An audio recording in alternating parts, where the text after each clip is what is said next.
Muy buenas, bienvenidos a todos y a todas a esta edición especial de Pensar Plural en la que contamos nuevamente, como de costumbre, con Daniel Gorostiza Limón, que le damos las gracias por estar aquí, también la bienvenida, y en la que vamos a hablar de dos obras literarias que casualmente, pues una está producida, más bien escrita más que producida por él, y la otra pues está escrita por mí. Lo que vamos a hacer en este rato, en estos pues 20 minutos aproximadamente, es ir intercalando preguntas para ir un poco explicando de qué va cada una de estas obras y dar a conocer a quien nos escuche o vea, pues de qué van las mismas, incluso a quien está hablando en este momento con nosotros. La obra de Daniel la tengo aquí, aunque se verá al revés, supongo, en la pantalla, es micropoesía. Y aquí aparece su nombre, Daniel Gorostiza Limón. Luego de este lado pues aparece una pequeña descripción de lo que es el libro y una pequeña descripción de su carrera como escritor. Y para empezar, bueno, Y ese yo sería... tengo aquí eh, bueno, lo voy a quitar. El separalibros. Tengo Simulatio Hominidae. Tenemos aquí una estatua, aquí en este otro lado, una estatua tipo el pensador de Rodas y, bueno, la Tierra. Y luego por el otro lado la Tierra y pues digamos que una síntesis de lo que va un poco esta obra, digamos. Efectivamente. Y para empezar, pues tú en tu propio libro, al principio, después de la dedicatoria y demás, introduces, bueno, es un prólogo en el que dices que todo lo que escribes en este libro, en micropoesía, que no supera los 210 caracteres. La pregunta es ¿por qué y con qué intención? Bueno, esto está basado un poco en un tipo concreto de poesía japonesa que es el haiku, que suelen ser poemas muy breves, de hecho de 17 sílabas, más o menos al traducirlas a algún idioma occidental, 17 sílabas. Pero dicen mucho pese al reducido espacio. Entonces, sin querer copiar el haiku, porque bueno, si quiero escribir un haiku puedo escribirlo, quería hacer algo parecido, o sea, intentar expresar lo máximo posible, ideas, sentimientos sobre todo, eh, en el menor número de palabras. Y para ello, bueno, pues igual que el haiku son 17 sílabas, pues yo pues elegí el carácter porque me pareció, digamos, una forma curiosa de delimitarlo, ¿no? Contando así no solo las palabras, sino los espacios, los puntos y las comas, como parte de todo el contenido de lo que quería contar. Y lo de 210 caracteres fue una cosa más bien azarosa, como gran parte de las cosas que nos pasan en la vida. Simplemente que para mí ese número suena bien, tiene cierta musicalidad y entonces pues decidí que era un número que me gustaba y luego aparte que no era una extensión demasiado grande, con lo cual podía expresar todo lo que quería, pero en una dimensión pequeña, pero a su vez tampoco era excesiva, sino que era una cosa breve. Yo aprovecho y te quería preguntar a ti sobre tu libro, sobre Simulatio, que es una suerte de continuación de un anterior libro tuyo, Tres moscas sin propósito, y de hecho la obra se ve mencionada o relacionada en ciertas ocasiones en el libro, aunque yo creo que este libro se puede entender aunque no te hubieras leído el de las moscas. Y te quería preguntar un poco cómo surgió la idea de este libro y cuál era tu intención, qué era lo que querías expresar con él.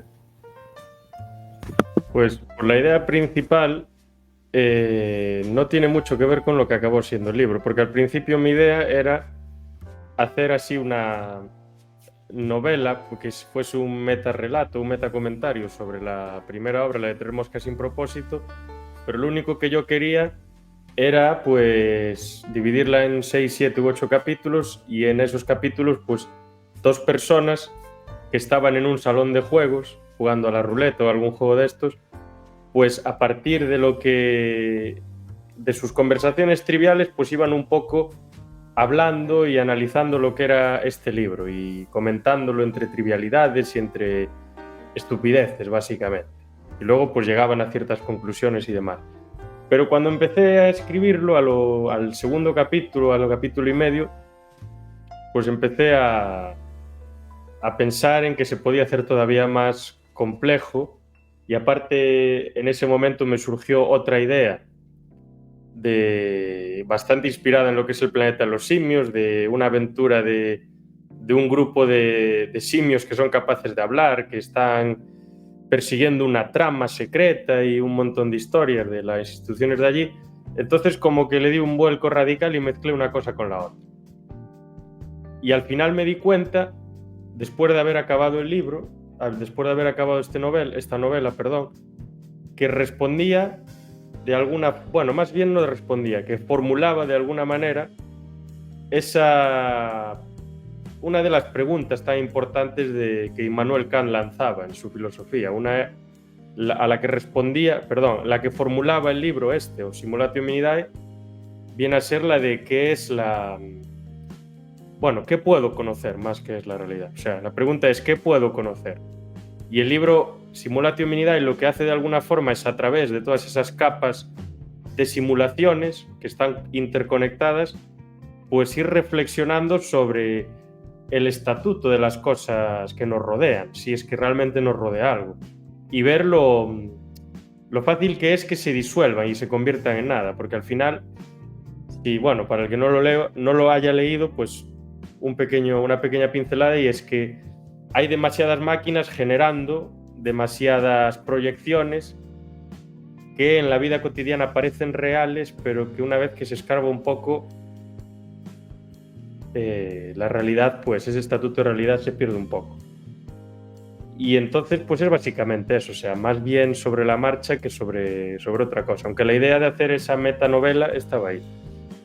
Y porque la idea original, no sé si te acuerdas, que lo había empezado a escribir poco después de acabar Las Tres moscas sin propósito, era hacer una continuación, era una precuela, que explicaba cómo estas moscas comenzaban a hablar, que eran porque la Tierra había sido invadida por unas moscas extraterrestres, que venían unos platillos volantes pequeños y dominaban el planeta, y unas de las moscas pues eran estas, que aprendían el lenguaje humano. Luego pasaba un montón de historias, pero dije, esto está pasando de ciencia ficción a comedia excesiva, entonces vamos a dejarlo.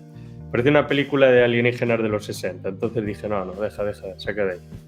Entonces hice este cambio. Y mi pregunta ahora para ti es con respecto a la temática de micropoesía. ¿Cuáles son los temas principales y por qué en forma de poemas? ¿Por qué no, por ejemplo, en forma de relatos?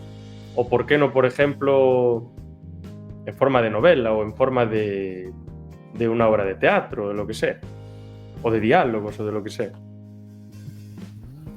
Bueno, también escribo en ocasiones relatos y novelas, pero bueno, en esta ocasión el proyecto tenía forma de poesía, porque un poco, y relacionado con el hecho de que sea micropoesía, de que sea poesía pequeña, yo lo que quería era, digamos, coger una serie de ideas y al reducirlas a un tamaño pequeño, desnudarlas. generalmente el objetivo de la poesía es totalmente, o pues de la poesía occidental, porque ya digo, los japoneses y ciertos pueblos de Oriente tienen otras ideas de poesía diferentes, que eso no hay que olvidarlo, pero en Occidente es coger una idea y vestirla y ponerla de bonito o ponerla de fea, depende de lo que estés hablando. Pero aquí mi idea era, sin llegar al aforismo, coger una idea y desnudarla, sin dejar de que fuera bonita y tal, pero o fea, pero con su belleza natural. Y por esta razón elegí la poesía. Y luego también por el hecho de, porque aparte de que yo escriba otras cosas, yo poesía escribo un montón. O sea, yo soy el típico persona que está en una estación de tren o en un aeropuerto o donde sea esperando a alguien y ya está escribiendo ahí sus tonterías que al final les da forma y se convierte en un poema. Entonces, este tipo de cosas con este tipo de ideas que al final acaban siendo libros, lo que hago es reconducir mi creatividad para algo productivo. Pero en cuanto a lo de qué quiero expresar en este libro, pues bueno, eso es un poco complejo. Quizá quiero expresar todo y nada, o sea,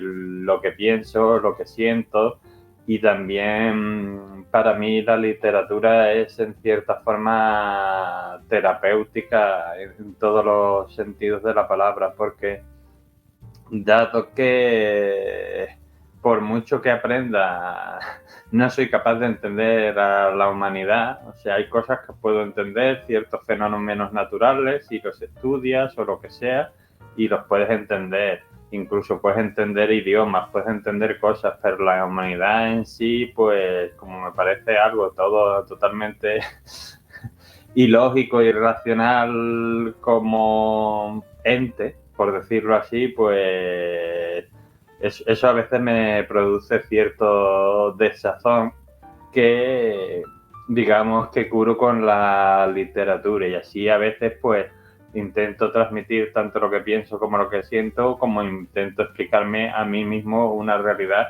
que no entiendo. Por eso aquí hay poemas de todo tipo, de amor, de desamor, hay poemas que hablan del desarrollo sostenible, hay poemas, yo qué sé, por ejemplo, uno de mis poemas favoritos es el que cito una frase de Mary Shelley, en el que habla que dice que lo que necesita el mundo no es caridad sino justicia. Pues es un poco así de todo, por eso hay un poco de todo, porque pues lo que pretendo reflejar en cierta forma pues es pequeños pedazos, también aquí el micro, de mi vida, de mi microuniverso, de mi microforma de pensar y de todo. Entonces puede haber un poema de una noche de amor a un poema en el que yo reflexiono sobre el destino de la humanidad, y al final es eso.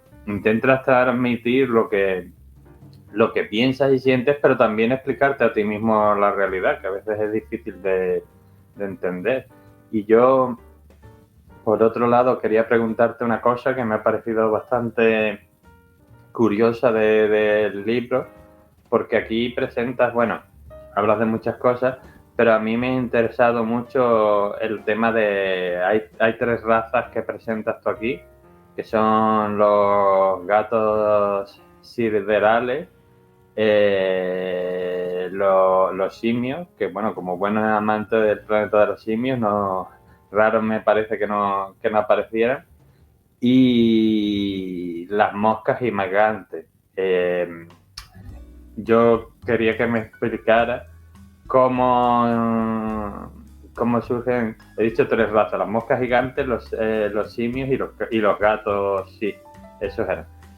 Y bueno, también los rayos de luz que cambian de color y son inteligentes también tienen su cosa. O sea que si quieres hablarnos de estas 4 razas y cómo se te ocurrió la idea y qué pretendías contarnos con cada uno de ellos, pues sería algo muy interesante. A ver, básicamente ya no me acuerdo ni cómo se llaman, los AEK, creo que son los de que eran los rayos de luz, sí. Esos son... Yo desde hace años tengo una idea de escribir así como una especie de cosmogonía, pero obviamente no creyéndome que es verdad, o sea, algo completamente ficticio, algo creado por mí. Y una de las ideas principales que tenía era la de introducir unos seres que no se sabe muy bien si son seres vivos o si no lo son, y que al final son haces de luz, o son una especie de energía, que tienen la capacidad pues de recibir información y de adquirirla y de adaptar diferentes formas y demás. Y mi idea principal era la de que estos seres hayan existido siempre, en todos los ciclos que hayan existido en el universo, desde que se produce el Big Bang y todo el rollo, como queramos iniciar. Y que son una especie de observadores. En mis ideas originales eran unos seres que estaban observando como si fueran guardianes, pero que no podían intervenir directamente en el transcurso de los eventos, sino que únicamente podían ayudar indirectamente o sugerir o cosas así. Y la idea en esa cosmogonía y original que tenía yo hace ya años, que se llamaba la batalla de los cielos, la batalla de no sé qué, no me acuerdo muy bien, porque ya tiene sus años y ya la dejé de lado, pues era que los humanos y otras especies de otros habitantes de otros planetas no habían establecido como deidades al origen del cosmos o del universo, ni a la energía primordial, ni al Dios realmente que existe antes de todo, sino que para ellos habían interpretado que estos seres de luz eran las divinidades y los habían personificado y todos estos rollos, pero realmente no lo eran. Realmente eran extraterrestres que se habían creado por unos choques ahí de unas luces y pues casualmente se crearon. Y como se aburrían, pues lo que hacían era ayudar a los demás, básicamente, no había otra finalidad. Luego los simios naranjas, que les llamo yo, pues básicamente los creo de alguna forma por mi fascinación por los primates superiores. Porque me parece que están en un punto tan cercano a nosotros, y me parece también que nos faltan tantas cosas por comprender de ellos y de todos los que se han extinguido, de lo sorprendente que podrían ser, que bueno, me parece digno de mención estar hablando de estas cosas constantemente. Y aparte es una especie de homenaje al planeta de los simios, pero bueno, de una forma muy, muy especial, porque únicamente elijo una casta, que es la de los orangután. Y luego también es una forma de introducir el cierto relativismo, ¿no? Porque ya no cultural, sino ya casi ecológico, porque dependiendo de las circunstancias o las condiciones a las que un grupo de individuos se somete, pues van a evolucionar por selección natural de una forma o de otra. Y el hecho de tener un poco más de pelo en un planeta que hace un poco más de frío, pues hace que tú seas de una forma en vez de otra. Y eso también implica que tú tengas unas ideas diferentes y todo este asunto.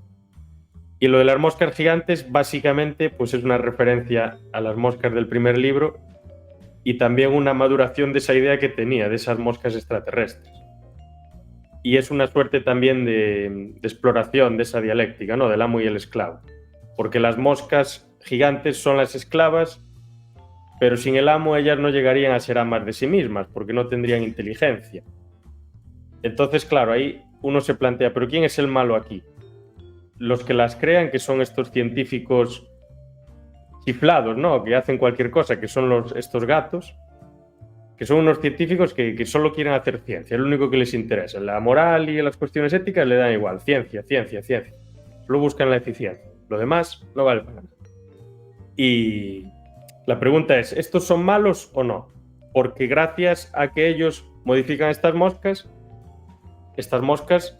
pueden tener conciencia de sí y pueden formar ellas una civilización. Pero ellos las estaban explotando. Entonces ahí está la pregunta. Y bueno, creo que sí, yo creo que puede quedar respondido.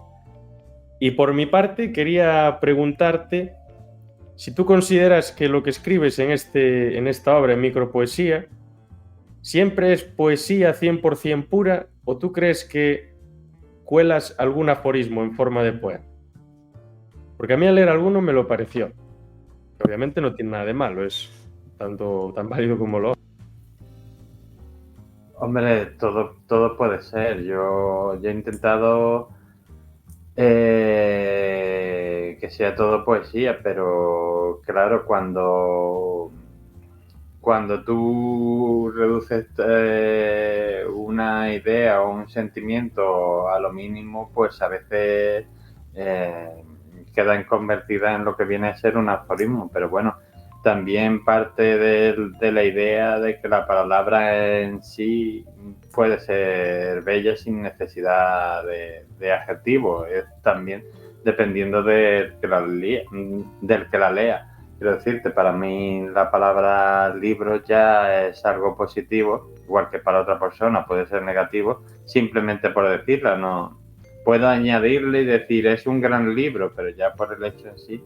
Entonces sí, puede haber que se haya colado algún aforismo, pero yo he intentado que no, que todos sean poemas breves en la idea pues de esto, del haiku japonés, digamos, que son pues poemas de 2, 3 líneas muy breves que te cuentan una situación, y también esos poemas están muy cercanos al aforismo. Yo siempre recuerdo uno, lo que pasa es que lo diré regular porque lo digo de memoria, que era algo así como que decía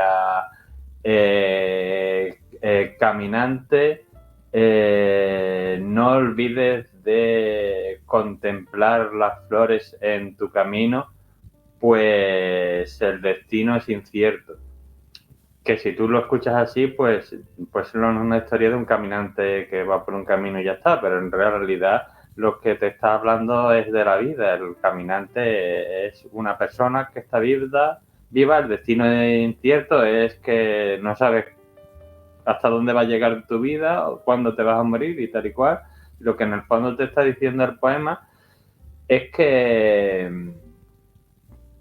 disfrutes de la vida, que te pares a mirar las flores, porque en cualquier momento el camino se acaba. Pues con eso que es un poema y me parece bonito, pues está muy cercano al aforismo también, porque en realidad de una forma así metafórica te está transmitiendo una idea. Así que sí, pues mis poemas, al igual que este que he recitado, pues pueden estar cercanos al aforismo, que lo cual no sería un problema, pero yo he intentado que sean poemas, solo que breves y hermosos, igual que digo, si no recuerdo mal, en el prólogo, la belleza no entiende de tamaño, o sea, una cosa puede ser bonita y tener, yo que sé, este tamaño y es una escultura así, o puede ser una cosa grande y ser un mamotreto así horrendo. Pues con la poesía igual, una poesía puede ser larguísima y aburrida y malísima, y luego pues este tipo de poesías yo he intentado que sean breves y lo más preciosas posible. O a veces lo contrario, depende de lo que vaya el poema. Yo te quería preguntar a ti, en este caso, porque claro, me ha parecido curioso el papel que tiene la Tierra en la Tierra y las simulaciones de la cultura terrestre, cuidado, en toda esta novela. Y entonces yo te quería preguntar eh, ¿cuál era tu objetivo con esto de las simulaciones, y también tu objetivo de centrar, digamos, gran parte del argumento de la novela en la Tierra y su filosofía, aparte de que sea porque es la única que conoces, pero bueno, también te puedes inventar una civilización fantástica y decir, pues esta gente, que de hecho lo haces en este libro, un poco con los orangutanes. ¿Cuál era el objetivo de esas simulaciones, como digo, y de centrar gran parte de la trama de la novela en lo que es la parte de la filosofía terrestre? Pues básicamente lo de centrarnos en las simulaciones es por el simple motivo de que para mostrar un poco lo difícil que es tener ese conocimiento directo, ¿no?, de lo que nos rodea, y que cada vez estamos más alejados.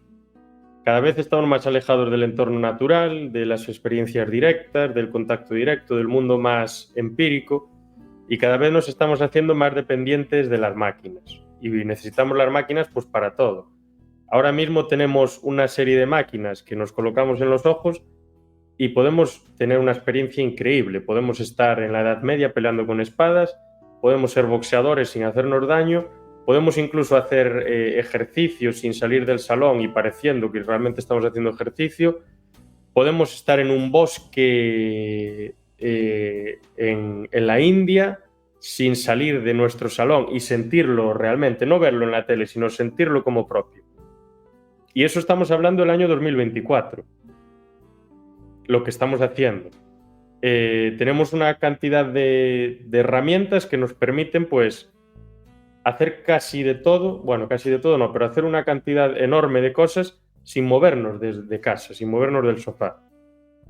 Yo no digo que esto sea malo, porque obviamente tiene cosas que están muy bien. O sea, es una comodidad que, por ejemplo, para ciertos aspectos, pues está genial. Por ejemplo, si está lloviendo a cántaros y uno quiere hacer ejercicio, pues tener una maquinita de estas para hacer estas cosas y 4 utensilios, pues le puede salvar todos los días que llueva, ¿no? Por ejemplo, aquí en Galicia a algunos les salva unos 4 días. Y si tienes este tipo de cosas y quieres usarlo de vez en cuando para entretenerte o lo que sea, o para tener una aventura inmersiva o aprender o lo que sea, pues me parece útil, muy útil. El problema es cuando al usar tanto este tipo de utensilio nos olvidamos de dónde tenemos los pies. Entonces es lo que yo de alguna manera quiero resaltar. Y luego con respecto a centrarlo todo en la Tierra, pues realmente lo centro en la Tierra y en periodos clásicos de la filosofía o del cine o de lo que sea, por esta tendencia que tenemos los humanos y que yo proyecto en otros seres de idealizar esos pasados denominados clásicos. Porque, por ejemplo, pues ahora se tiende a idealizar los 80 muchísimo, ¿no? Que eso era la mejor década, que era una pasada, que era tal y que era igual. Y bueno, a ver, pues sería una década que nos puede gustar más o menos, pero bueno, en los 80 empezó a haber una gran cantidad de problemas considerable. En los 80 creo que se ensalzaban los 50, que era una época increíble, tal y cual, no sé qué.